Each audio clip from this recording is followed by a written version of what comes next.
Welcome to Filmbuff Live here on Filmbuff. I'm your host, William Patrick Coleman, and today we've got an exciting show for you.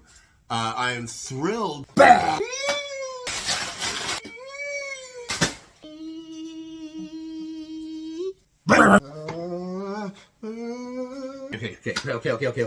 All right. Lemon face, lion's face. Lemon face, lion's face. Lemon face, lion's face. Put Ace Ventura on the back, right? Is he ready? Right, I put it on the back.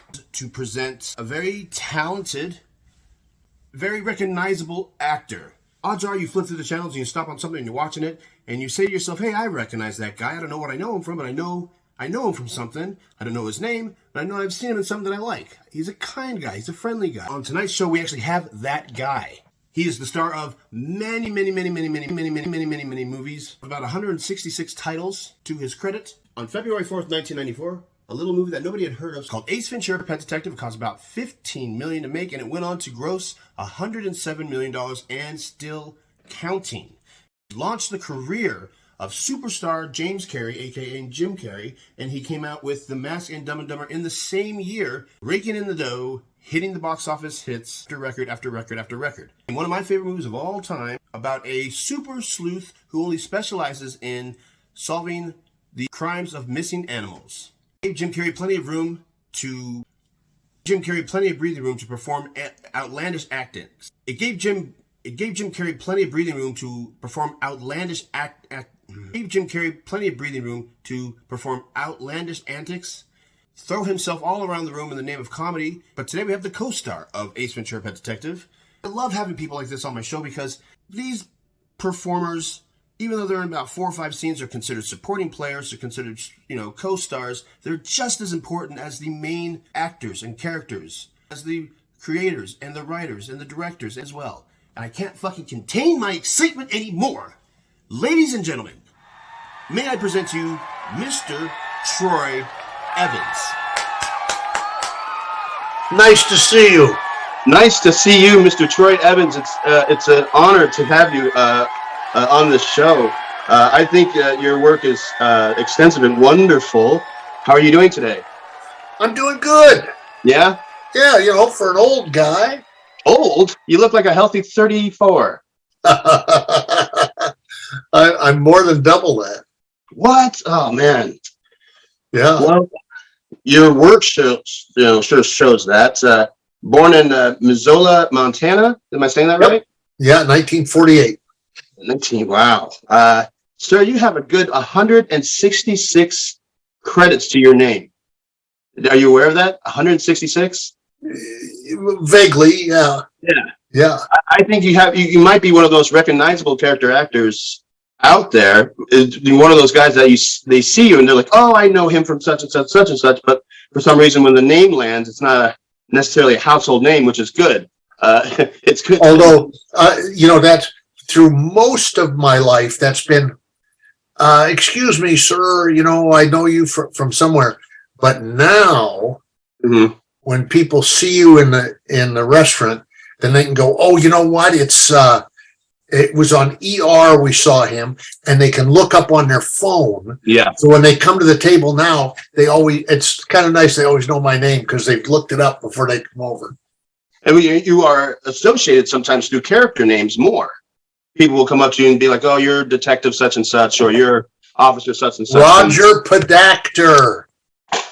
Yes, I was getting to that, but Roger, you're Roger Podactor, man. I've got Roger Podactor on my show. Roger Podactor. Roger Podactor. Roger Podactor. Roger Podactor. Roger Podactor. Roger Podactor. Roger Podactor. Roger Podactor. Podactor. Roger. Shit, Roger. Roger Podactor didn't commit suicide. That's why Roger Podactor is dead. He was murdered. He found Captain Winky. It was so after that movie blew up. Then for years, I'd in a grocery store, and I'd hear coming over the Roger Podactor is on the other side, Roger Podactor. Excuse me, Mr. Podactor. I was doing some notes on this here. You have 166 credits. Gary Oldman has 104. Robert De Niro has 121. Yeah, Samuel Jackson has 196. You're 166, right? Right. Danny Trejo's 258. Christopher Lee's 280. Yeah. Eric Roberts holds the title. Eric Roberts holds the title for the most. He's been in 427 acting credits. Man, but 166 is nothing to scoff at, brother. I think that's super impressive. Oh yeah, and if you break that down, like some of those, like ER, that's on there as one credit. But I did 129 episodes of that, and I was not a series regular. I was what they call a recurring. So every one of those was an individual contract. I had to sign a contract every week when I came every in. time. And so you add that up, I've had over 400 television episodes. So you think about that, I've been an actor about 40 years. That's 10 jobs a year for 40 years. That's hard to do, brother. Yeah, man. You're great at your craft. I'm just going to go through some of these titles, just some of them, right? Out of the 166, your TV credits include Wizards and Warriors, Mama's Family, Riptide, Rhinestone, Cheers, Hill Street Blues, Falcon Crest, Starman, Designing Women, The Facts of Life, Night Court, Frank's Place, My Two Dads, LA Law, Webster, Twin Peaks, Matlock, Dallas, China Beach, Tales from the Crypt. You played 2 different roles in Tales from the Crypt. Yeah. George, Evening Shade, Days of Our Lives, Murder, She Wrote, Party of Five, Boy Meets World, The Practice, The Jamie Foxx Show, Veep, CSI Miami, and as you stated, ER, and of course, Bosch. Yes. That's just TV. Yeah. Some of the hits, man. Party of Five, Jamie Foxx, Boy Meets World, Night Court. These are, my mother would love that you were in Days of Our Lives. Some of this is just so impressive. Your movies, which is a movie-based show, so I will go over the movies briefly. Teen Wolf, Planes, Trains, and Automobiles, Halloween 5, The Revenge of Michael Myers, Martians Go Home, My Blue Heaven, Men at Work, Cuffs, The Lawnmower Man, Article 99, Under Siege, Leap of Faith, Demolition Man, Ed, Phenomenon, The Frighteners, Fear and Loathing in Las Vegas, My Favorite Martian, View from the Top, The Black Dahlia, and Epic. Just to name a few. Yeah. Just to name a few. I don't know. It's interesting to know. In fairness, a lot of those are 1 day or 2 days on the movie. Some of those you could ask me, I wouldn't know what the heck I did on that movie. Yeah. Some of those movies I don't even remember, but some of them are vivid. Some really nice things. Some of these movies have pretty interesting stories behind them. We'll come to that here in a second. But how many of these movies and titles do you think? Because I kept getting different answers when I was doing research on you. How many of these titles, or in the extended history of your career, did you play a detective or a cop or a captain? Very, very frequently. Yeah. So you're well known. You're like well known to play the captain or a police officer or detective. They said that your calling cards are you will play detective or somebody in the police force and crew cut. Crew cut. Yes. And I'll tell you a funny story about that. When I started acting in the theater, and I have real fine hair, and it was kind of a little blondish when I was younger, and it was real stringy, and I never, ever had a haircut that looked good. I always looked, if you were looking for somebody who really looked like a dork, I was just hair plush. And I tried putting waves in it, and I tried all different haircuts and tried this stuff. And it never, ever looked good. And then when I've been down here in Hollywood for, this is like early 80s. I've been down here 4 or 5 years, and getting just little tiny parts occasionally. And then I got a chance to go back to this theater where I started working in California called Pacific Conservatory of Performing Arts to do the lead in Arthur Miller's play All My Sons. And I looked at it, I thought, well, this guy should have a flat top, so that's what I did. I did the flat top, but I was really stressed about it because I thought, when the play is over, then I got to grow my hair back out so I can, but So I finished the play, and the play was I was very happy with that, and then came back to Hollywood, and I immediately got a job. I thought, okay, so I'll do this, and then as soon as as soon as this is over, then I'll grow my hair out, Okay. And I got another job, and I got another job, and I got another job, and I said, wait a minute, the hair is working more than I am, So little did you know that the random decision you make would be almost the culmination of your career further on. Like they were known for it, I guess, which is interesting. I would never stop to consider, but yeah. So what I wanted to do was know a little bit about yourself. You got an extremely interesting story leading up to how you became an actor. Yeah, I think so. Yeah. I mean, brief moments here and there, like, so say late high school, you graduate high school. Where's your direction going? Flathead High School, class of 1966, student body president. And in those days, I had been a political buff since I was in grade school. My grandfather was a Montana state senator, and I was very interested. And oddly enough, I was hardcore Republican in those days. I mean, I was years from being old enough to even vote, but my grandfather was a Republican, my dad was a Republican, and by God, I was a Republican. It's in your blood. And there was a very influential senator from Montana. So I knew that being from Montana, you could have, you could have success in Washington. And we had a governor named Don Nutter, who they were talking about as being a possible presidential candidate. And he was killed in a plane crash. But it was set in my mind that I could be president. So my plan was, when I got out of high school in 1966, was go to college. No one in my family had ever gone to college. Get a law degree, go to the state legislature, become the governor, become the senator from Montana, and then be the first Western president. The first, my goal was to be Ronald Reagan before anybody had heard of Ronald Reagan. Gotcha. And so I got out of high school in 66, went down to Missoula to college, and I was paying my way through college with a rock and roll band called Gang Green. We were ahead of our time, man. Play an instrument? I played guitar, yes. Wow. Very badly. Very badly. But I was the guy. I organized the band, and I bought the equipment, and I had the car, and I made the bookings, and I owned the microphones. And so I was in the band. But when we played, for instance, they wouldn't let me turn on my microphone because I can't even hit a pitch. And this is an actual recollection. I'm playing on stage. I'm just wailing. I'm playing away, and there's some rock and roll song. And the sax player turned over to me. He said, "What are you playing?" I said, "I'm playing what I feel." He said, "Well, feel something in B flat, motherfucker."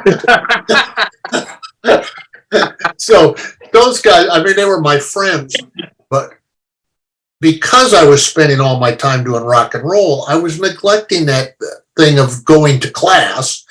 I ended up, my grades dropped. And in those days, if your grades dropped, you got drafted. And you would think that would go into your head. And you had to have like a C average. I couldn't get a C average. I couldn't maintain a C average.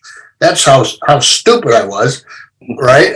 And so then I'm going to Vietnam. Well, my bandmates were secretly delighted because it took them about 27 seconds to replace me with a much better guitar player.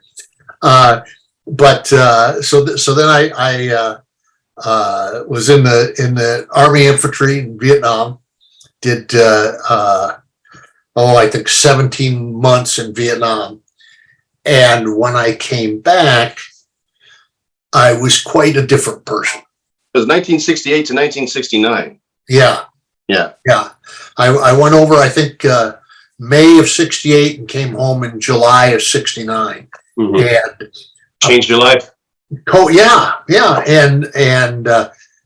Coincidentally, about the same time I got back, they dropped the drinking age in Montana from 21 to 18.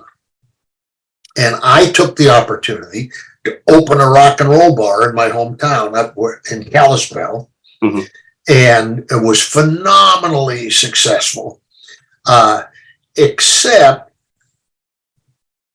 well, there's no nice way to put it. I was a stone alcoholic, and that's not a good thing for a bar owner. No. Yeah. So long. I mean, I could tell this story for a week, but there were several years of being really successful on one hand, and then a lot of drunken jackassery, and a lot of bar fights, a lot of, I took not the tiniest bit of crap from anybody ever.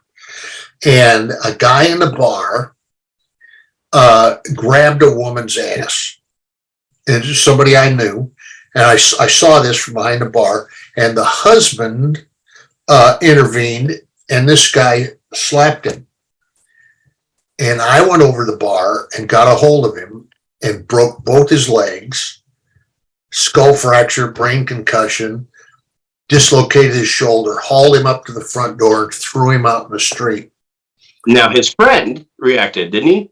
And well, he had a friend then who was on the telephone when I came in, and I on a payphone, and I'm probably calling the police, and I ripped that payphone off the wall and started beating him with that, at which point my friends finally intervened, because you don't hit a guy with a payphone too many times before you lose the connection. So bottom line, this was sort of normal behavior for me, and I would go over and see the justice of the peace. I get a $75 fine and the stern lecture, and the justice of the peace had been my boxing coach when I was younger, and it was all. But this guy was a lawyer, and I ended up, I trying to ameliorate the thing. I went down to the Veterans Hospital and went through the alcohol program, Veterans Hospital in Sheridan, Wyoming. And, I can remember this when I went to my lawyer. I said, I think I should go down to the Veterans Hospital. My lawyer said, well, Troy, are you an alcoholic?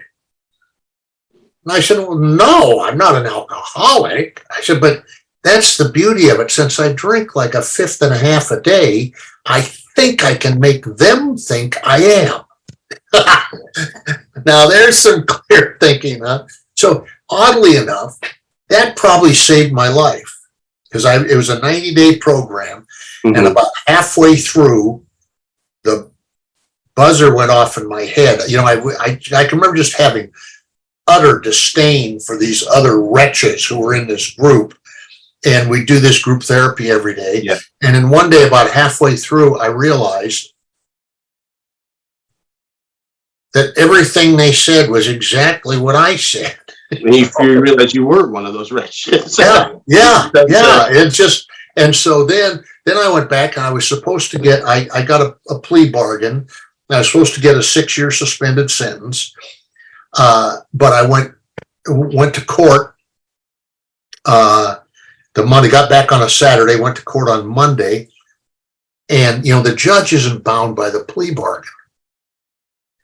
And the judge he didn't accept the plea bargain. He gave me 40 years. What? 40 years. And my attorney walked out of the courthouse, and the prosecuting attorney went up and tried to explain to the judge, no, this is, we have a plea bargain with this guy. He's supposed, and the judge said, no, this guy used a gun, and the prosecuting attorney says, no, there was no gun in this case, Your Honor. And it was, and the judge said, well, what was he supposed to get? He said 6 years suspended. Well, by now they've got me in cuffs and shackles and they're taking me out of court. So he said, bring him back. He said, I'll adjust the sentence. So he brought me back and he said, I'm adjusting the sentence of this defendant. I sentence you to 40 years hard labor plus 6 years suspended. So now I have 46 years. Well, it turns out this guy had run for office 3 times in Silver Bow County in the 40s and 50s.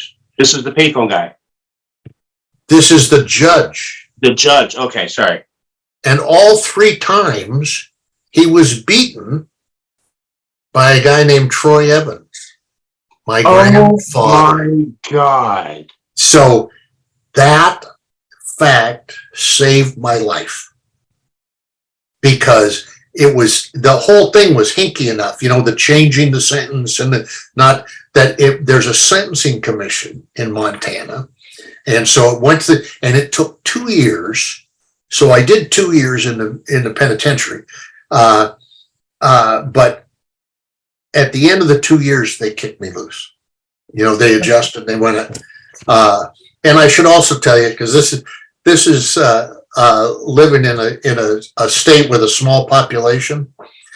I think quite a bit of credit for that has to go to the parole officer at Montana State Prison who kept that case in front of the sentencing commission. That guy. Do you have any idea why he would do that besides just wanting to do his job right? No. What? He was my brother. Oh, gosh. My brother was the parole officer in prison. Now try to put that in a screenplay. Nobody would believe it for 30 seconds. Oh my gosh. I love stories like that, man. And all the information that I read, none of that was mentioned. That had a huge hand in the decisions that were being made and the outcome of things. Yeah. That's remarkable, Mr. Evans. I think that's awesome. Well, yeah, 2 years is enough to kick your ass and wake you up when you get out. So you get out. And here's another thing I think. It's, life is funny. And I was very angry at that judge for a long time.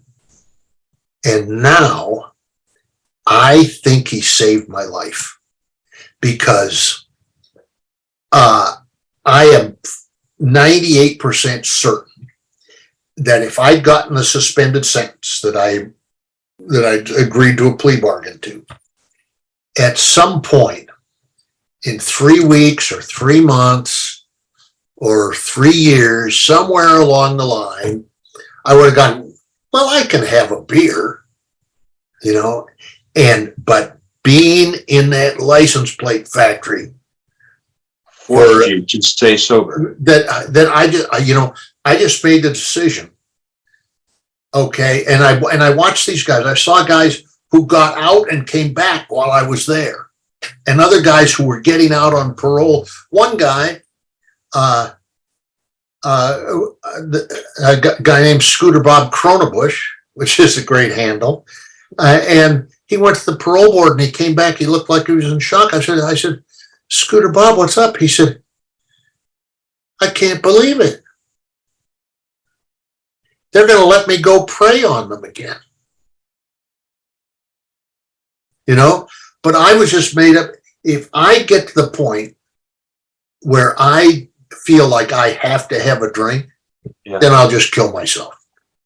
It's a lot quicker that way. And now, I've been sober 50 years. And it's funny, I get around people, like a lot of people drink wine. We go to places people haven't come. Yeah. And it makes other people uncomfortable. It doesn't make me uncomfortable. I have no desire. That's just gone, so that's, I guess I already said that. I think old W.W. Leslie actually did me a big favor. He wasn't trying to, and I didn't think so for a long time, but I think that was that was here on the other side of your life, looking back and reflecting, you realize you wouldn't have gotten this far had he not done that. Yeah. And think about it. Coming to Hollywood, California, you think there are chances to get in trouble around here? Yeah. You know, like, but I'm not going to name them because I don't want anybody, sending me nasty letters or anything. But I worked on hit TV shows where they had a cocaine trailer on the lot. You know, where the cast members could go get toot when they wanted it. That's insane. Yeah. And so anyway, so anyway, yeah. So catching up to that, you get out of jail, and what is this? Late 70s, maybe? Let's see. Got out of jail in 76. Okay. It's in 75. Okay. And then in 76, I came down to California on spring break. Mm-hmm. I had an old girlfriend in Berkeley. And while I was there, I saw some notes up on a bulletin board that this place called Pacific Conservatory of Performing Arts was auditioning for actors for their summer season.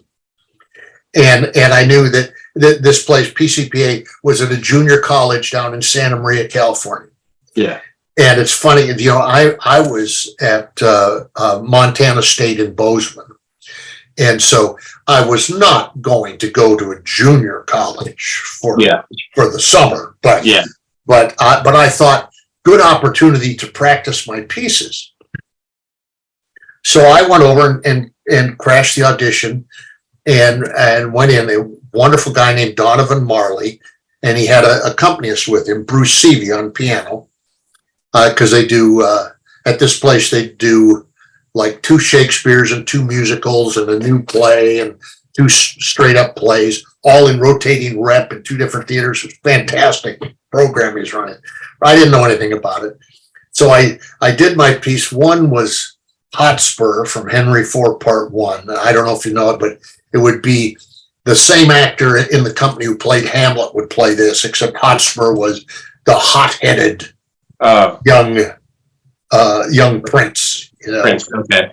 Who ends up dead in the play, but a fantastic, fiery, burning. It's a part Pacino would play, right? Yeah. Okay. My liege, I did deny no prisoners, but I remember when the fight was done, and he's describing how this lord came to him and pissed him off, and I can't even imagine how over the top I was doing that back in those days with a very limited acting experience. And then I had a comic piece, and I finished. And this guy, unbeknownst to me, this guy Donovan Marley was like one of the 3 most important people in the theater in the state of California, and eventually in the country.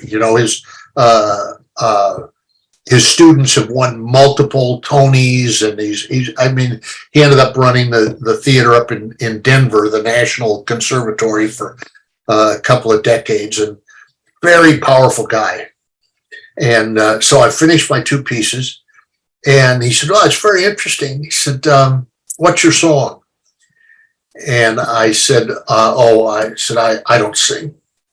He said, "It doesn't have to be a prepared song." He said, "Just a little happy birthday or anything, just, so I can get an idea of your pitch and what you." And I said, "Maybe you didn't hear me, pal. I said I don't sing." And I glanced over, and the accompanist is looking at me like he suddenly realized Eichmann was in the room. It's like, should I be calling security? So I left. I didn't think any more about it. And I get back to Bozeman, and he sends me a contract. I still had no intention of going, but I knew a guy who I'd known from Montana who was teaching in Salinas, teaching theater. So I called him and said, this guy, Donovan Marley, wants me to come to Santa Maria and do this. And I don't know. Do you know anything about this guy? And my friend Ron Danko said, if Donovan Marley offered you a job, you have to take it. There's no alternative. 100%. You have to take that job. And completely changed my life. This is the opportunity of a lifetime. Of a lifetime. And I'll tell you how astounding it is. The first big break I got in Hollywood was getting in the cast of China Beach, which was a Vietnam series that made Dana Delaney a star. And I was cast as the motor pool sergeant, Sergeant Pepper. And that was John Wells, who is now a huge, television producer, gigantic producer. But I had done theater in Santa Maria with his first wife, Belinda Wells. And that's how I made that connection. And then he's the guy who created ER and put me on ER. Wow. And there are other examples of this, but the most glaring is now, for the past 10 years, I've been doing the Bosch series, and that is from Eric Overmyer, who, as a young theater writer, came through Santa Maria and saw me do a play in 1976, my first summer there. And then 45 years later, he calls me up. I'm developing something with Michael Connelly, and I think there's something here for you, for Crate and Barrel. All out of that one connection. Plus, I share my home here with my lovely wife, Heather, who was a props artist in there. So my whole life fed out of that opportunity. The opportunity. Wow. That's amazing. And then some of the most well-known things you've been a part of, like ER and Bosch, is directed straight from this one incident. Yes. This one opportunity. That's amazing. And to me, even more amazing than that is I remember my very first day there. And this is a big company, because for one thing, that is a place where you don't go there as an actor, and when you're not working, they have you building sets or something. They also have a bunch of students who are on a professional track to be theater technicians, and they do all the costumes and the building and all that stuff. And so when you get the company together, there's 250 people there the first morning, and we're all sitting in the theater, and Donovan is up on stage, and he said, this is where you will meet the people who will affect you for the rest of your professional life. He said, I'm not talking about myself or the other directors, people up on stage here with me. Look to your left and look to your right. And those are the people who will make your professional life work. And he was 100% on the nose. Wow. That's amazing. And he wasn't lying either, man. Your credits really certainly prove that. I think it goes a long way to mention at least that you're a very pleasant person to be around. I think that in Hollywood, when I'm sober, when you're sober, they don't get to know that side of you. But Hollywood is filled with people with intentions and agendas, and they base their whole personality around that. But you came from the opposite end of that, and you came as a very humble person who was just trying to get his life restarted. And your work kind of shows that you were successful in doing that. What I was going to do was, I was going to go over maybe 6 titles. Okay. We were going to play a kind of a Filmbuff's version of This Is Your Life. So okay. Basically, I'll give you a title of something I was interested in hearing about, maybe a story or something related, something small, that you have associated with this title, and 6. We'll go through 6 of these. Okay, so first one You know, this is a show centered around film, but I will slip in a couple of television titles here because I'm super curious about any stories you have on Twin Peaks.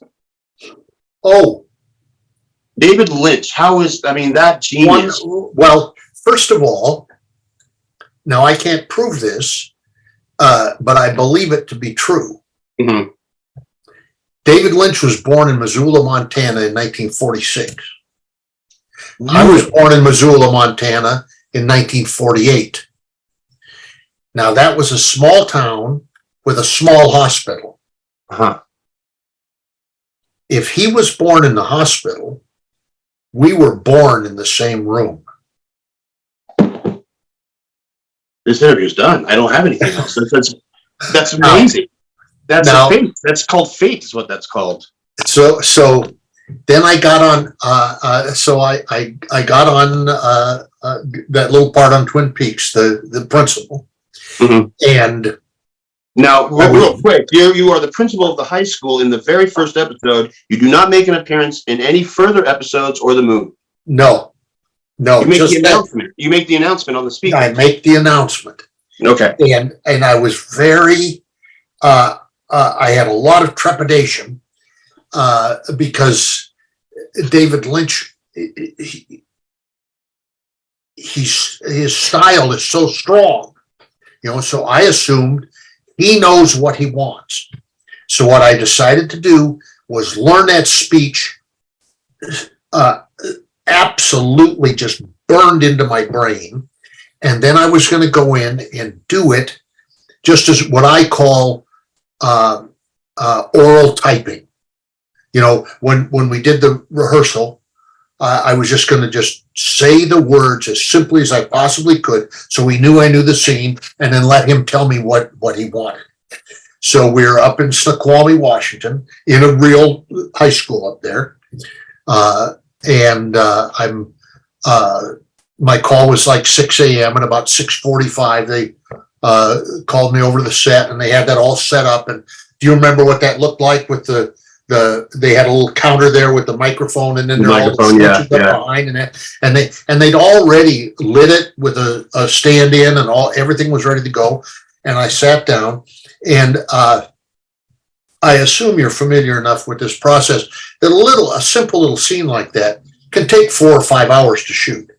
Yeah. Because they do bits and pieces, they change the camera angle, they change the lighting, there's a lot that goes on. So I got in the chair. Sure, he said, do you mind if we shoot the rehearsal? And I assumed he wanted it for technical reasons with the camera or whatever. So I started out that speech, and it's about Laura being murdered. You're the way that you're the navigational tool used to get the information out to the students. Yes. This is how the students figure out for the exposition. And so I started out, as I said, just talking like this, as simply as I could, just saying the words of the scene. And as I got into it, the horror of what I was saying started to overcome me. And I was battling, I had the words, but I could barely get through them. And when I got to the end, it was just an instinct that I reached up and started batting at those switches to turn off the feed into the classrooms. And David Lynch cut, and he said, are you happy with that? And I thought he meant sort of that general approach. And I said, well, certainly if you are. He said, okay, moving on. That was it. That was my career with David Lynch. And that's how you found out that was a take. Yes. Yes. That does not surprise me. That doesn't surprise me. I love it. And it's so much to his credit that he liked what he got. And the fact that they got it right away, a lot of directors would have gone ahead and done 40 more takes anyway, just in case. Even if they liked it, they would have carried on with different takes. Right. Now then I have another David Lynch story, which is what's that road movie he made? I think Steve Buscemi's in it, or who is it? That's Crazy People. Wild at Heart? What? Wild at Heart? Wild at Heart. Nicolas Cage. Oh, yes. Nick Cage was the star, and then who are the other guys? Laura Dern, I know, is in there. Yeah, and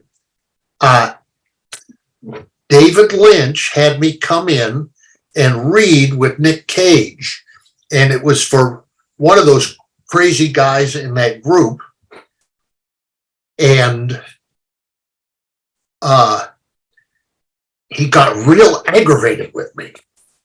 And we did it a few times, and finally he said, "Well,"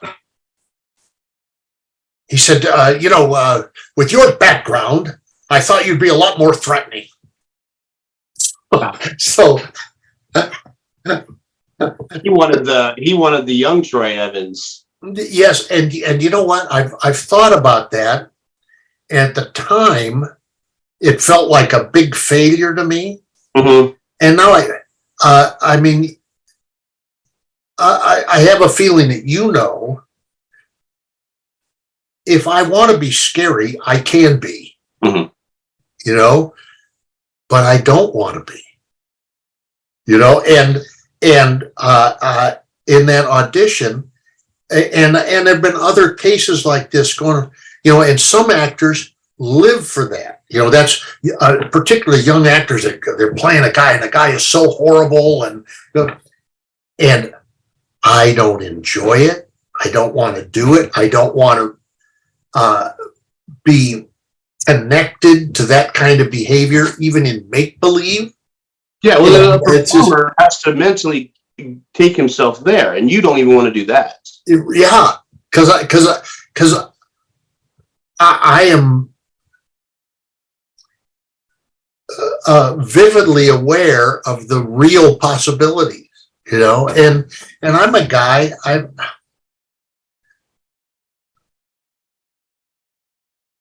Well, I guess I can say this. I've looked down the barrel of an M16 and turned another human being into a sack of meat. And I'm not proud of it. And I wish that no one had ever done such a thing, including me. So I certainly don't want to make money pretending to do that. Yeah. It just, and there are plenty of other people who will do it. It isn't like they aren't going to be able to make the movie. They can find an actor who wants to play with guns, but it's not me. That's amazing, Mr. Evans. That's amazing. We'll go on to the next title real quick. And you actually touched on this really briefly, but I know that it's a personal subject to yourself, and it is a project that you are particularly proud of, China Beach. Yeah. That was put it on this list because I know that you really had it was a very personal experience for you. Yeah, it was. I thought the series was really, really good. The cast was really strong, and it looked at a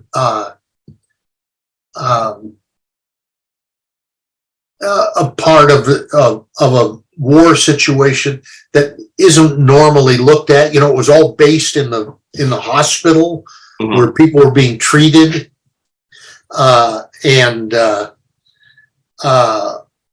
it was also interesting because my first day on that, I was hired basically to do, who Arlie Ermy is. Yes. Yeah. So, and that's what the part was Dana Delaney and Marg Helgenberger had been sent back to the States for something. And then when they got back, they were put through like a decontamination process where they had to run through a tent where we were spraying them with disinfectants and bug killer and stuff. And I was just hired. It was actually no dialogue was written. They told me they knew me. It was John Wells who knew me. And he said, just scream shit at him. So I was just doing what Arlie Ermy does, just screaming this random military shit at these people. And then not long after that, then they had me back. You know, a lot of shows, this would never happen. Like on ER, you could only be on ER as one character. Yeah. There was never, you know, you look at, especially in older television, they had actors they liked, and they'd be on one season as Bob Smith, and the next season they're the storekeeper, and the next season they're the cab driver. But on ER, you could only be one person. And so on China Beach, then they brought me back as Sergeant Pepper, the motor pool sergeant. And then they wrote some really nice stuff for me. And it was interesting because I was the only person there who was a Vietnam veteran. That's the connection there, and that's why Yeah. it particularly is important. And I think that really helped me get that off my back. It was kind of a therapy for me. It was closure. It was a rare opportunity for an actor to have closure of something in his previous life. Yeah, so that was pleasant. And now I'll tell you a little anecdote about it. About John Sackett Young, who was the producer, was a renegade. Let's say he was a renegade, and he didn't go by studio rules, and he just ran amok and did whatever he wanted, and he got a very good product, but he drove a bunch of people batty while he was doing it. And my first day, you know, there's a lot of waiting that goes on when you're working on movie sets. Yeah. You know, they say there's a famous saying amongst actors, you know, I act for free, they pay me to wait. And that one day when I was doing just the screaming and yelling part, I was called at 6 a.m. on Friday morning, and I didn't go to the set until 1 p.m. So that's 7 hours, 1 p.m. the next day.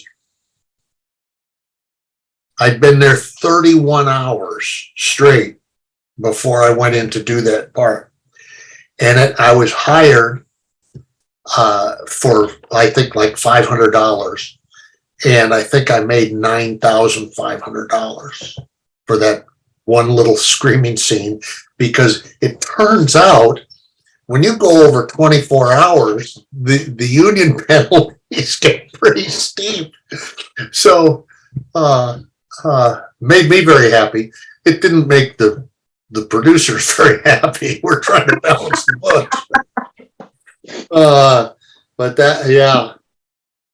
So that's interesting. That's interesting that you ended it with that, because my next title, going over crossing into movies, is a particularly popular story that is shared with you, that you've told a couple of times, if you don't mind telling it again, as the uncredited truck driver of planes, trains, and automobiles. Right. Yes. And, you know, that's funny that it always says uncredited, but it was credited. It was Mr. Oshkonagan, the cheese truck driver. And I don't know, maybe they deleted it from the credit. They may delete it because when they show it on television, you don't even see that little bit that I have in there. So maybe they'd clip that out and clip the credit. But usually, once it's in the credits, even if they've clipped that scene out, you stay in. But it was a very unusual situation, because I went in to meet John Hughes, and he explained his part to me. He'd written in Mr. Oshkonagan, the cheese truck driver, and he picks the guys up and tells them, well, you can, you know, I'll give you a ride, but I won't let you in the truck. You get in the back with the cheese. And John Hughes said, you know, there's nothing written here, but you can ad-lib something if you want. And so I said, okay, this is in the meeting with John Hughes. I said, I'll give you guys a ride, get in the back with the cheese, but you be careful back there. That might be cheese to you, but that's bread and butter to me, pal. And John Hughes loved that. He just loved it. It's an old plumber's line. It might be shit to you, but it's bread and butter to me. That's what the basis of that was. That's great. So there's several odd things about this. Number one, the fact that a guy who is being considered to be the cheese truck driver with no lines is having a one-on-one meeting with the director. Mm-hmm. This doesn't happen. I was going to say. It just doesn't happen.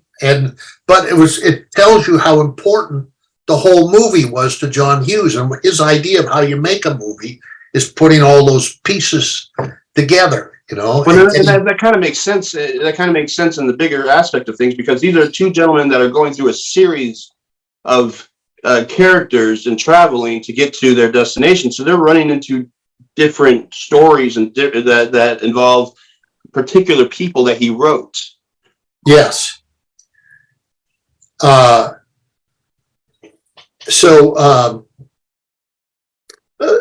I got hired, and that's 35 years ago, and so I'm not exactly sure of the details, but I think at that time SAG minimum was around 200 a day, which is usually what I would make as SAG minimum, or what they called scale plus 10, because you get SAG minimum and an extra 10% to pay your agent.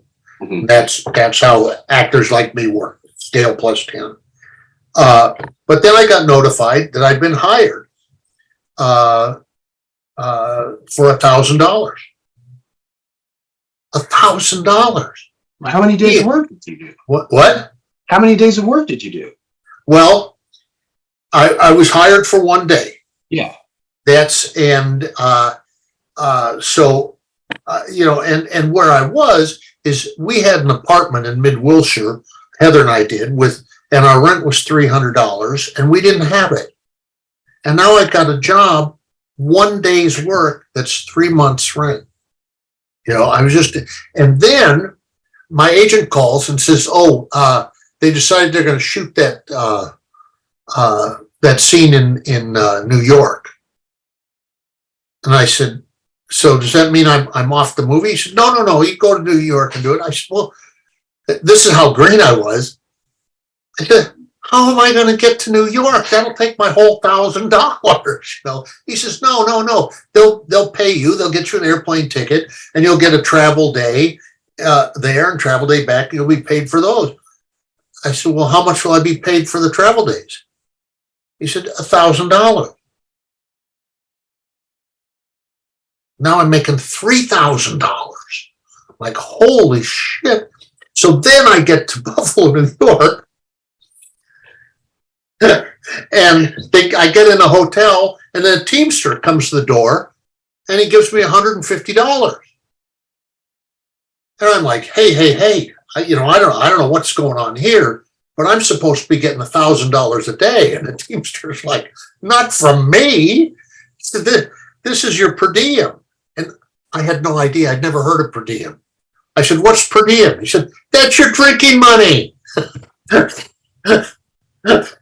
your spending money. I said, oh, I get spending money. He said, yeah, $50 a day. Holy shit. So I get the $150. And then I sit there in that hotel for 2 weeks, and they don't shoot the scene. And I become aware that I'm chalking up $1,000 every day.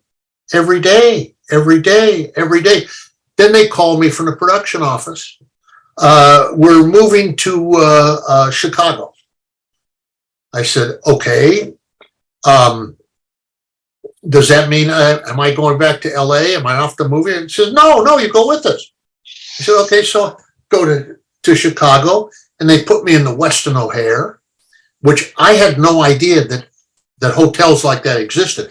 I thought the Holiday Inn was a nice hotel, and I'm in this place. I remember I called my wife. I said, this is weird. This Westin O'Hare is supposed to be like a like a really, really nice hotel. But the TV is like 15 inches, She said, really? You're kidding. I said, well, that's the TV in the bathroom, I had a room with 3 TVs in it, and I have to mention this wonderful thing happened. Mm-hmm. And I hadn't seen anybody except the occasional the people in the production office or somebody bring my per diem to the room or something like that. But it was the night of the Academy Awards, and my phone rings in my room, and I said, hello. I said, is Troy there? I said, this is Troy. Troy, this is John Candy. I'm having a few people up tonight to watch the Oscars and wondered if you'd like to come up.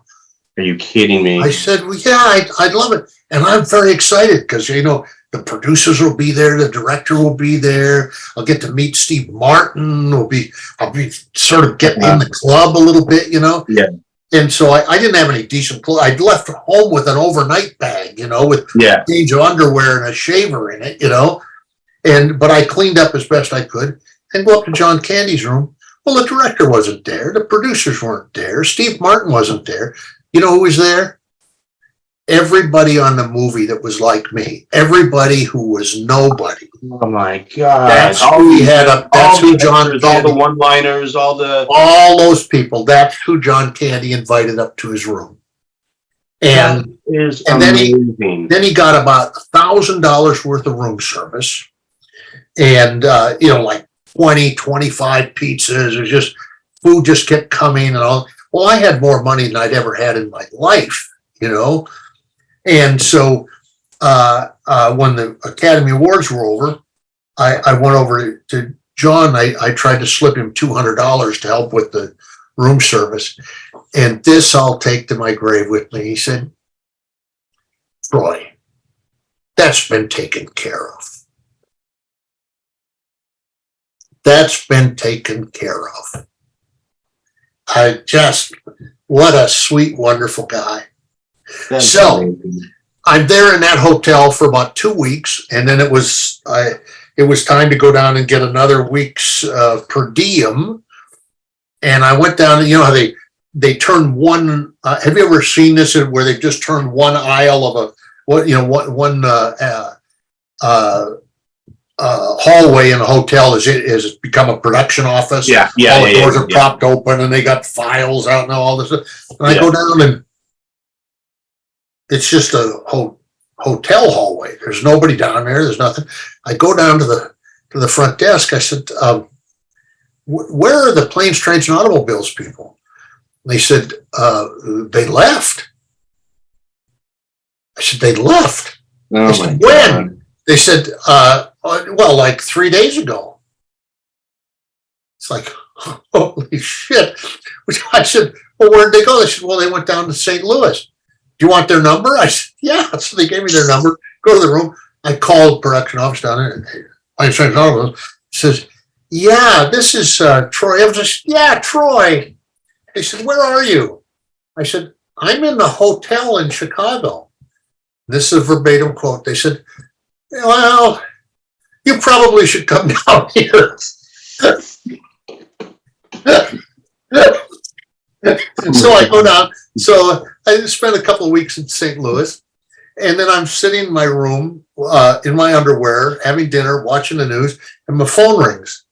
And it's the desk at the hotel in St. Louis. They say, Mr. Evans, your driver's here. So I said, could I speak to him? They said, yeah. Guy gets on. I said, you're my driver? He said, yes, Mr. Evans. I said, where am I going? He said, Quail Hollow, Ohio. I said, when? He said, now. And the deal was, it's snowing in Quail Hollow, which was a golf resort. So he takes me down, they put me in a private plane, they fly me up to Quail Hollow, I land, I go to the golf resort, spend the night, get up in the morning. This is the second unit director, and he's very meticulous. He spends like three and a half hours in the morning getting the cameras just right on the truck. In the meantime, I'd done the old actor's trick, called a friend who worked in a warehouse who taught me how to drive a big rig over the phone, because I had, of course, told him I could drive a big rig, because you're not going to tell him you can't. Yeah. Right. And so, and then about noon, they're ready shooting. They have the highway patrol out, and they have the highway blocked out in both directions. So they just want a shot of the truck moving, you know. And then the director comes over and he says, where's your wardrobe? I said, I don't know. I'm not the wardrobe department.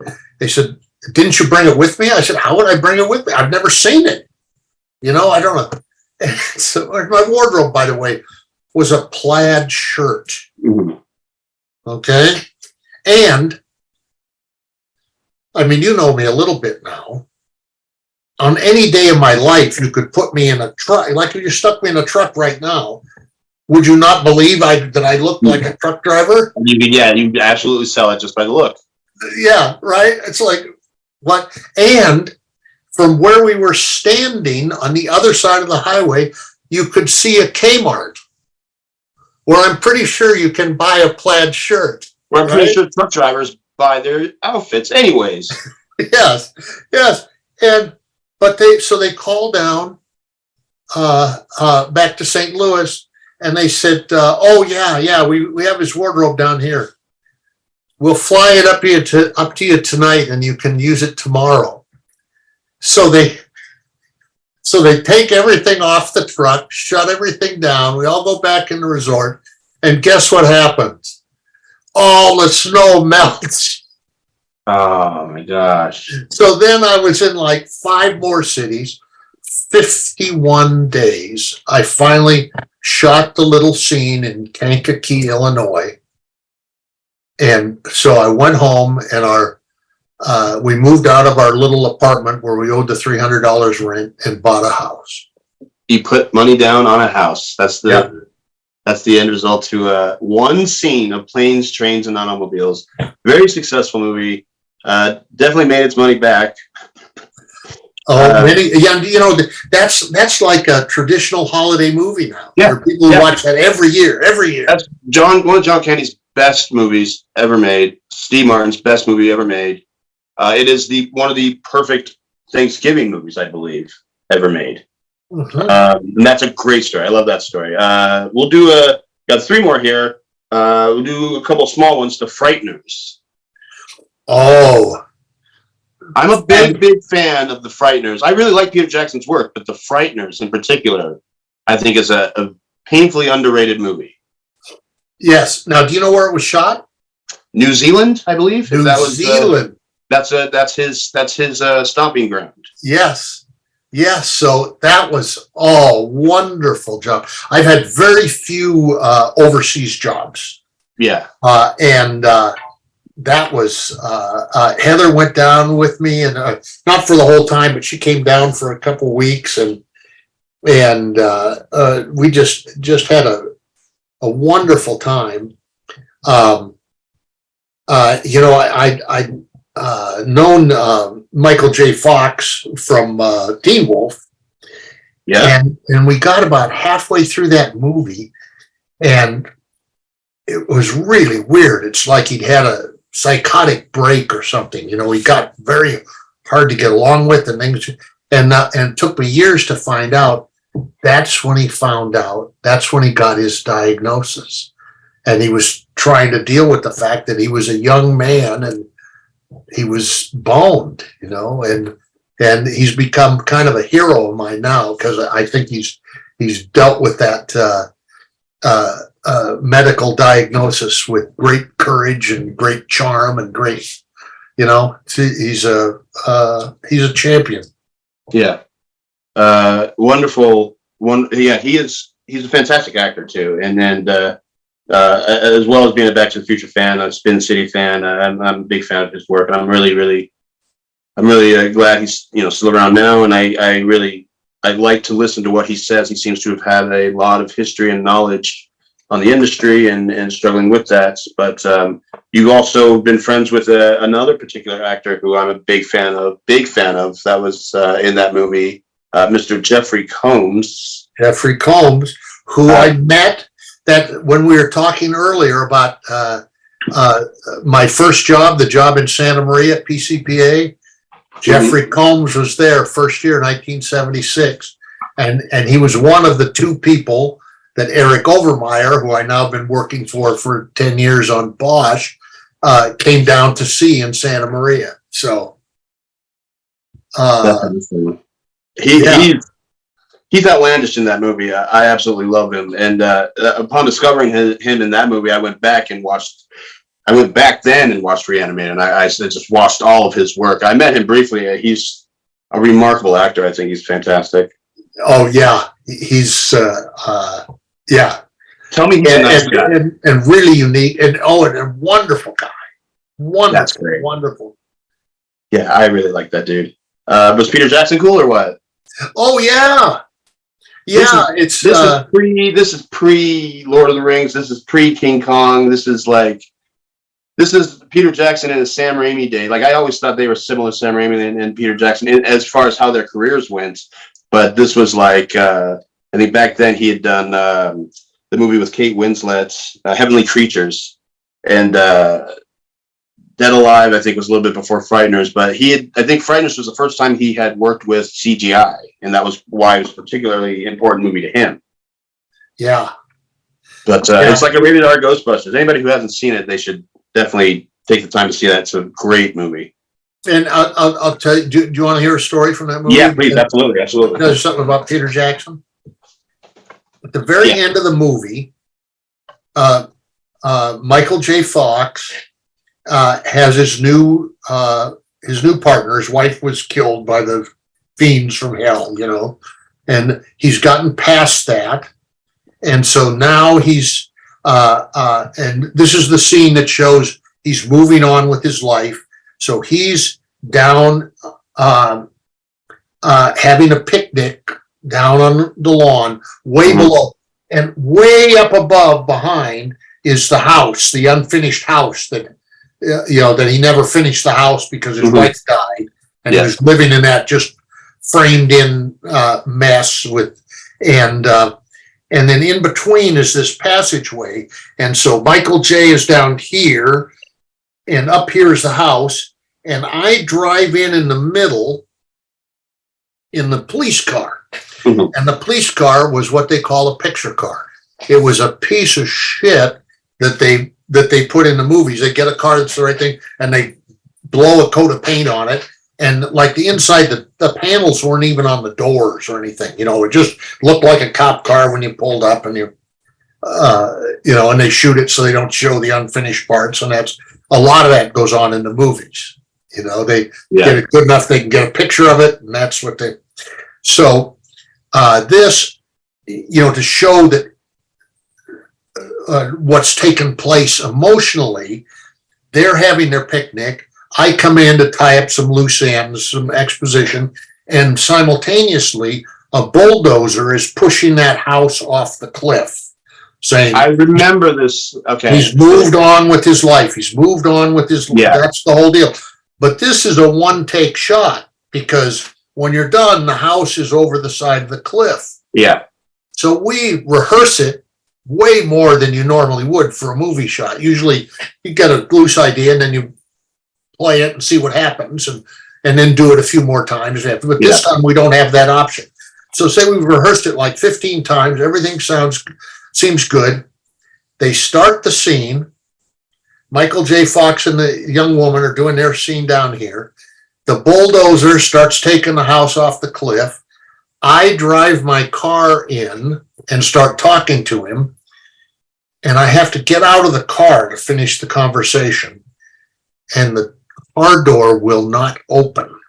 And I'm jerking on the handle, and it won't open. And I reach over and I'm pulling the button up, and it won't open. I'm hitting it with my shoulder, and it won't. I cannot get out of the fucking car. And this is the actor's mind. I'm desperate. I'm trying. I don't want to be blamed for this scene not working. Right? So in desperation, I tried to climb out the window. Like you're going to be able to use that, right? Like you were terrified and climbs out the window of his car. So finally they cut, and the whole thing is blown. You know, the house is gone, and I'm there, and so and the cinematographer was having a complete shit hemical, throwing himself on the ground and screaming. And I run down to Peter Jackson. I want to explain what's happened. Peter Jackson can't even talk to me because he's laughing too hard. What? Because he just saw the absurdity of it, right? Okay. And he is just laughing hysterically. I said, the door wouldn't open. I couldn't open the car. I'm sorry. I don't, you know, I'm sorry. I couldn't get it to open. And the cinema, this shows you a true creative mind. The cinematographer runs over to Peter Jackson and says, "What the fuck are we going to do?" And Peter Jackson said, "We'll do something else." You know, it's that simple. I remember We had our grand plan. It didn't work. We'll shoot it differently. So that's what they did. They shot coverage and pieced it together, and they didn't get their perfect shot because they wanted to shoot through and get everything all in one. Mm-hmm. You know, so we're doing the scene and you see the house doing, and it's all one thing happening. Yeah. But nobody's going to care about that as much as they did. Yeah. So that's. I remember that shot. I remember the house getting. It's the end shot. It's the end sequence, and where you pull away, and Jeffrey Combs is in your back seat, and he's in the back seat. But yeah. So I didn't know that it wasn't. I didn't know that it wasn't in one take. I got the gist of absolutely the closure of one character and the storyline, and So Peter Jackson. Yes, I like that guy. Next title. We got two more. There's a small story behind your appearance in Fear and Loathing in Las Vegas. You were actually hired as an extra or something, right? Were you hired not having that line, not having that blow up? Oh no, but I was hired. I was hired for just what we did as the police officer, and the situation is he's a police chief from some small town somewhere, and he has a reservation for a room for the cop convention, and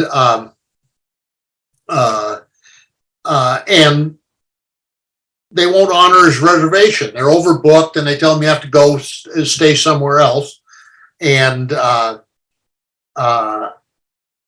so. And the other thing that was the other, I don't know if you heard this story, but I'd auditioned like maybe 3 months before that, and then that stuff just goes out of your head, So then I went in. I had my right knee replaced. Surgery? Like what? And during a surgery? Yeah. Okay. Yeah, so like on Friday morning and Friday afternoon, I'm laying in the hospital in recovery, all doped up. And my agent called and said, "Hey, you got that movie?" I'm like, "What movie?" What movie? Fear and Loathing in Las Vegas. I said, "Okay, when does it work?" And he said, next Wednesday. I said, "You're talking to me in Cedars-Sinai Hospital, right?" He said, "Well, yeah, but it's, it's like," and I said, I can't work next Wednesday. I just had my knee replaced, and now, what's his name that directed Fear and Loathing? Terry Gilliam, Mr. Gilliam.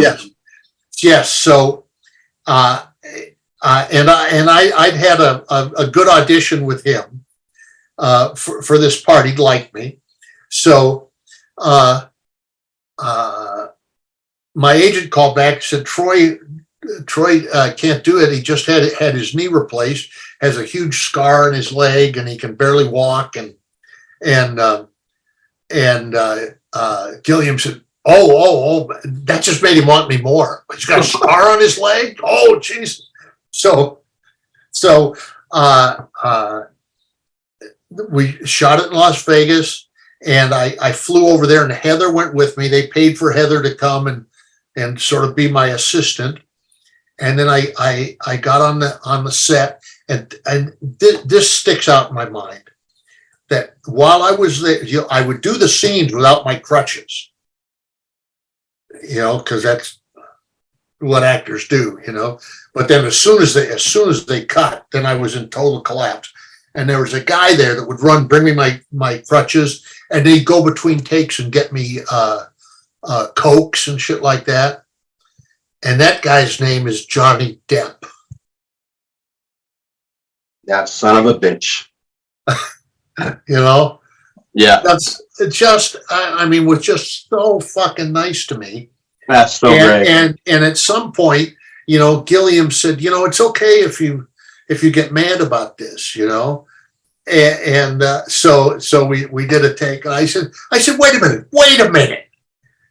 I said, I have a reservation and I don't get a room, but this guy gets a room. What are you running some kind of a dip suckers convention here? Your face is all red, and then like you're sweating, and the angle that he has on you, that's great. I remember that. Oh, That's a great sequence. Such an exciting life. It leads me to my number 6, and the reason why I'm so honored for you to be here specifically. If you can't tell by my shirt, I am a huge Ace Ventura Pet Detective fan. yeah. A giant Ace Ventura fan. The little movie that could. I don't know how much it cost to make, but it went on to make millions and millions. It catapulted the career of James Carrey. And you played Roger Podactor, whose name is much more popular than the amount of screen time that you actually have in the movie, which is about 2 scenes, I believe. But your appearance and who your character is so much more than that. It becomes part of how he solves the crime and everything like that. But tell me something about Ace Ventura. Oh, there's, let's see, one thing that's a little story about the professional support that you get on a motion picture like that. Mm-hmm. Is the scene where we're sitting around with the owner of the team, and he's reading us the riot act because that fish is missing, right? I know.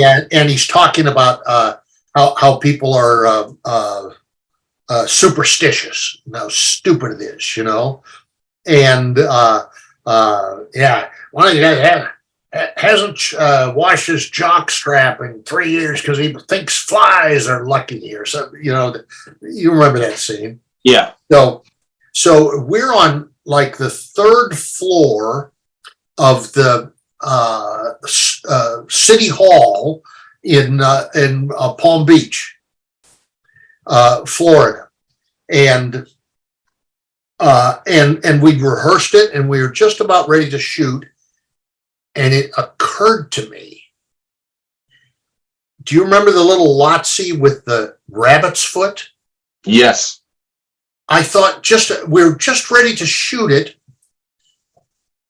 and I thought, shit, if I had a rabbit's foot, here my boss, I can have my keys just laying up there with the rabbit's foot. You're kidding me. Those are yours. That's yours. That's mine, and the boss is ranting and raving about how these assholes are superstitious, and I could just quietly hide that rabbit's foot. Now the problem was, I didn't think of it 3 days before, a day before. Sometimes actors, stuff like that, they think of that before they went to Florida, and they get a rabbit's foot and take it with them. They could put it in.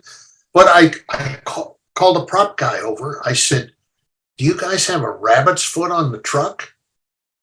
And he said, let me see. And in less than a minute, he got that from down on the truck up there, and they're just sitting up, and the director doesn't even know it, and he brings me that set of keys with that rabbit's foot on it, and I put it on the table, and we shot that, and it was there, and then the director saw it and covered it.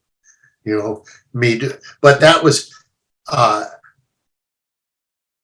these guys, they've got their prop truck and they've got a rabbit's foot on it just in case. You know, how many other things do they have on that prop truck that aren't? And how fast he got it too. How fast he was able to retrieve it. Just unbelievable. And by the way, this is a sidebar just for people who like the movies. I don't know the name of the movie, but one of the crew guys there, who was a Palm Beach guy, said he worked in that same building on a Sinatra movie. And you go out the front door of the city hall and go down this long, wide, beautiful flight of stairs like a Capitol building, you know, and then you cross the street and there's a pier there and you go out to the end of the pier. And in this shot, it was the first shot of the day in a Sinatra movie. And Sinatra, there's no dialogue in it. Sinatra comes out the door and they track him. He comes down the stairs, crosses the street, goes out the pier and jumps in the boat. That's the shot. Yeah. When they roll, Sinatra comes out the door, down the stairs, across the street, down the pier, jumps in the boat, starts the boat, drives away, doesn't come back.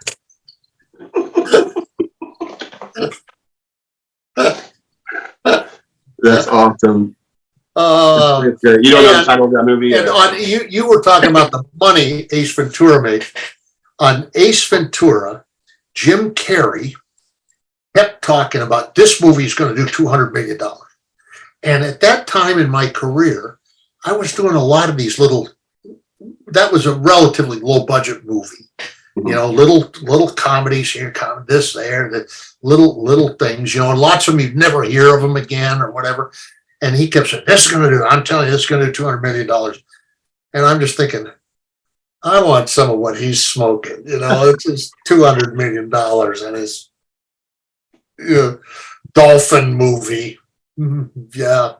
Well, I'll bet it's done $2 billion at least. Yeah, that movie, at the time it was getting created and constructed, even Jim Carrey's friends, professional friends, didn't think they thought it was going to ruin him.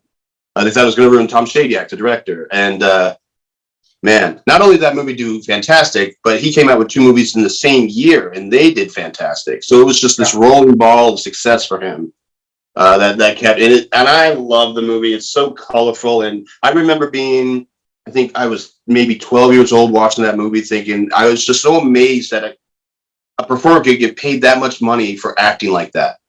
Yeah. I just thought it was, and that's what really introduced comedy to me. And when Jim Carrey's days, I'm sure Jerry Lewis was what introduced comedy to him. So he was that to me, and he had blown up, and it was just a hit after hit after hit after hit. But Ace Ventura had no sidebars of like, he just did whatever he wanted. He just did whatever he wanted, and the plot followed him. It wasn't the other way around. Every take, they would cut, and Jim Carrey would go into kind of a zone, and he'd come back, and the next take would be a little bit more interesting. Every take was a little better, a little twist here, a little thing. Another, I mean, everything he does is unexpected. But if you do 9 takes, each one is progressively funnier than the previous one. Very few people can do that. He is an incredibly intelligent man. Yeah, he's fascinating to watch. That's the 6 titles. That's 6 titles. I mean, we could go on and on and on about some of your work. I particularly love Cuffs. I'm a big fan of Martians Go Home.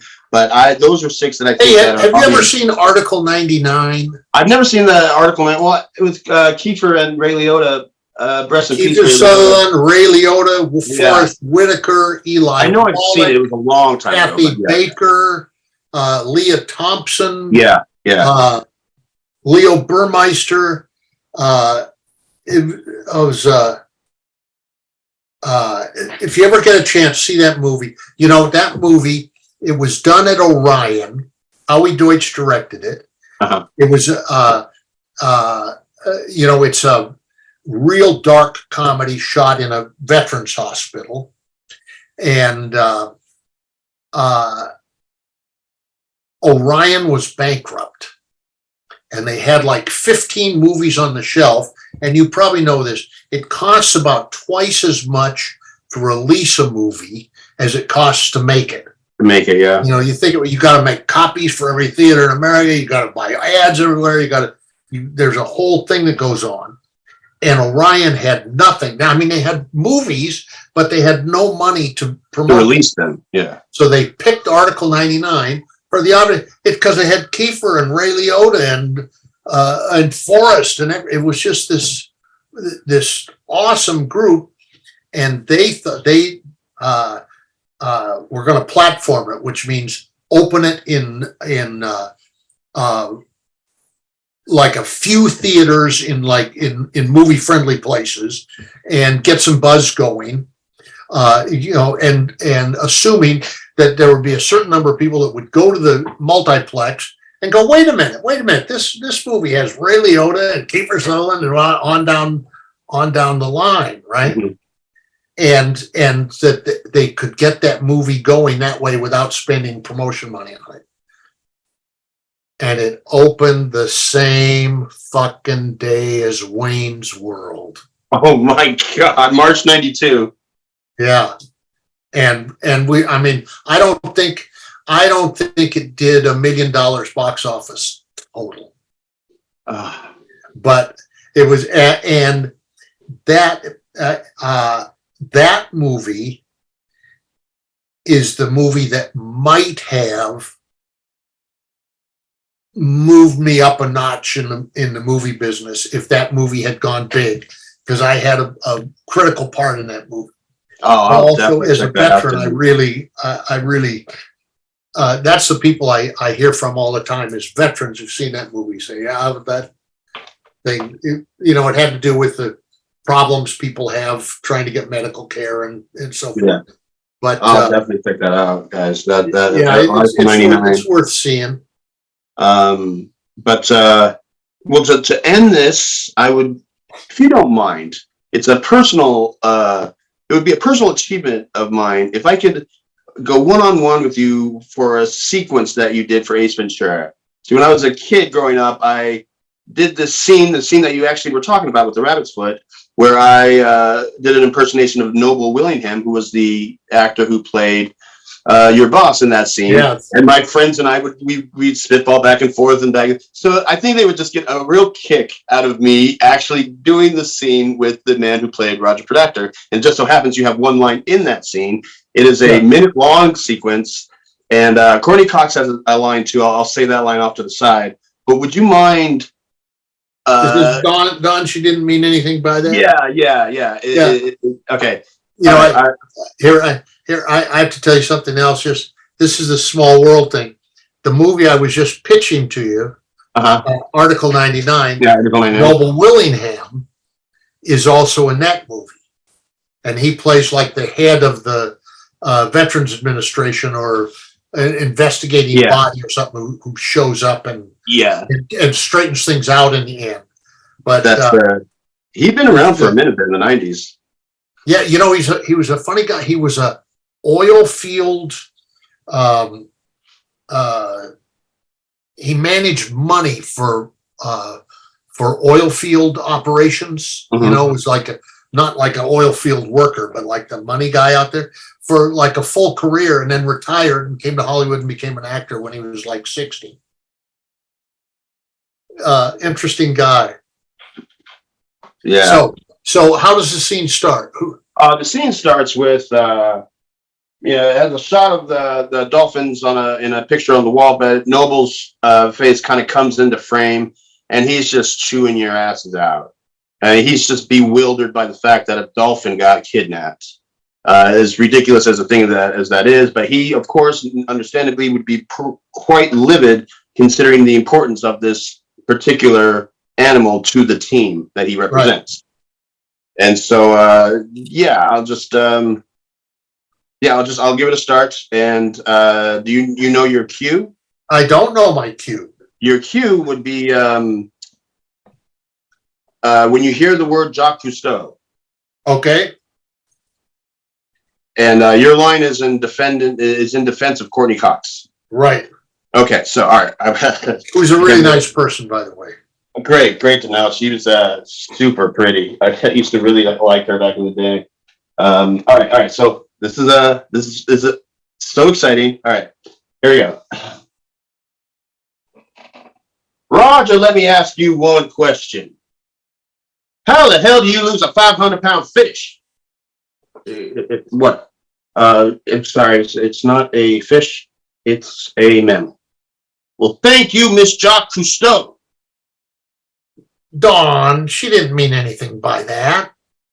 I don't give a good goddamn about that fish. Fillet it and fast food it if you wanna.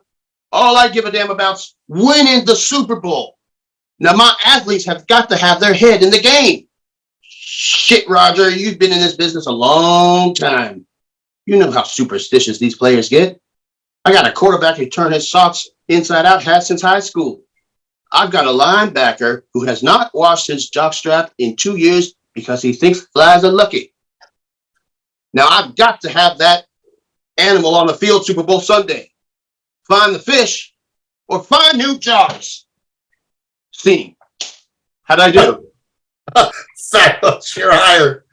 Noble's dead, so when they do the remake, you have to do it. Perfect. Yes.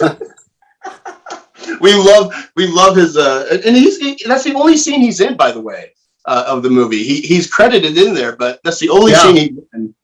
Certainly makes an impression. But that's Roger Podactor's intro.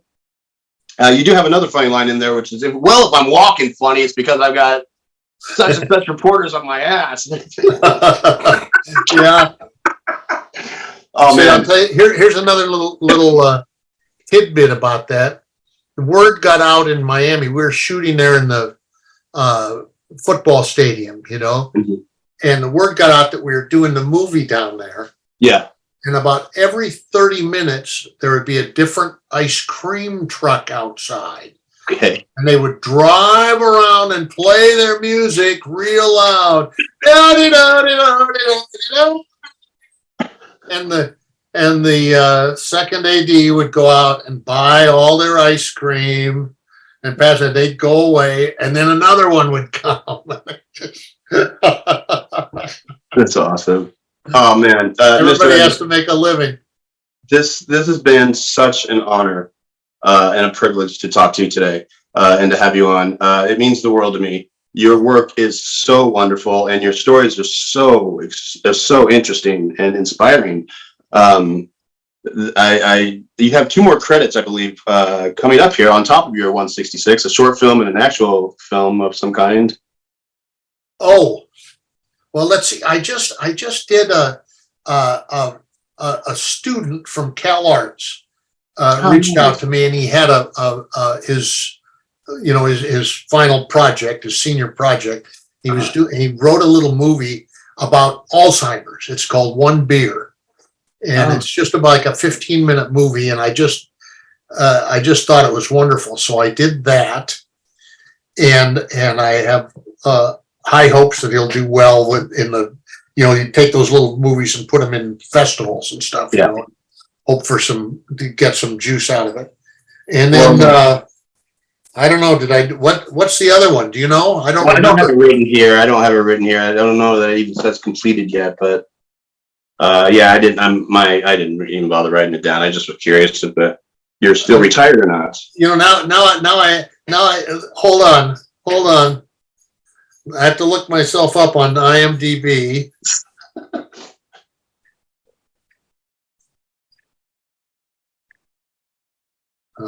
Troy Evans. Filmography. Oh, The Big Lie. That's actually not a film. That's was like an audio. It was a film script, and we did just an audio that they have out on some story site or something where you can listen to it. Yeah, but it's done as like a radio play. That's awesome. So, Well, that's awesome, guys. If all those credits that I've named and mentioned, you get an opportunity to watch them, please watch the wonderful Troy Evans and his work. Thank you again for everything. Oh, thanks for having an interest. I hope you have a beautiful day and a really nice holiday season. Yeah, you too, brother. It's been great. And, have a wonderful day. Feel free to reach out anytime. Yes, thank you so much. I don't take me up. I don't tease me. I just might. All right, brother. It's going to be a good time. Thank you again. I've had a wonderful time talking to you. Thanks so much. I've had a wonderful time having you on the show. Have a great night. Be safe, buddy. Okay, bye-bye. That song go. That song, go to them. That song go. That song, go to the lobby.